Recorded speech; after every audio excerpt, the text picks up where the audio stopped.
Ô Felipe, você começou a falar sobre a divisão de ricos e pobres. O que une os ricos? O que une os pobres e o que é a maior divisor de água entre os dois?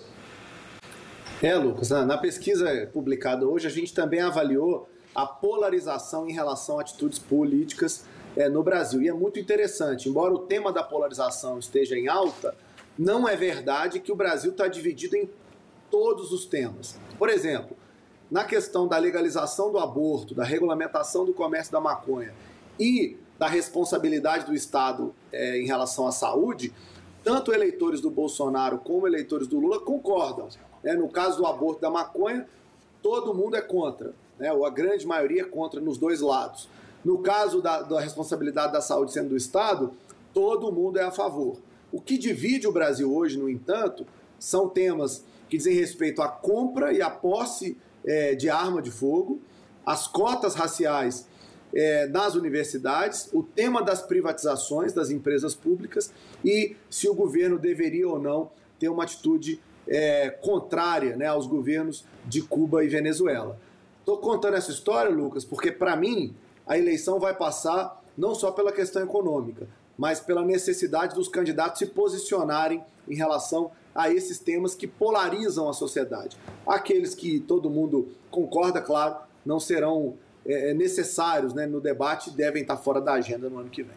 O Brian, você queria perguntar alguma coisa, Felipe? Oi, Felipe, tudo bom? Essas pesquisas indicam que tem um eleitor brasileiro, de fato, talvez milhões de eleitores brasileiros que votaram no Lula no 2002, no Bolsonaro no 2018, mas que novamente quer votar no Lula no 2022. Quem é esse eleitor? Então, Brian, existe uma tese importante na ciência política mostrando que quando o otimismo em relação à economia vai bem, está alto, o eleitor quer votar para a continuidade. Quando a economia está indo mal, o eleitor quer votar pela mudança. Os dois casos que você citou são casos em que, lá atrás, o eleitor de 2002 e 2018, nos dois casos queria mudança, estava insatisfeito com o status quo da economia no fim do governo Fernando Henrique e insatisfeito com a condução do país ali no fim do governo Temer. Foram votos de protesto, votos de mudança.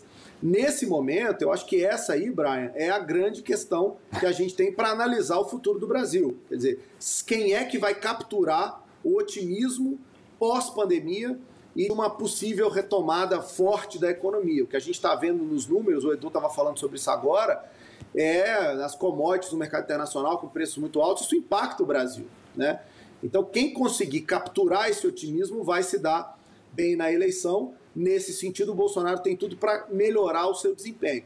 Vai depender dele, que precisa mudar seu comportamento e começar a pautar o seu debate em relação a esses temas, e não a temas como os que a gente tem visto aí, por exemplo, do voto impresso, que não tem dado nenhum tipo de crédito ou avaliação positiva para ele nesse momento.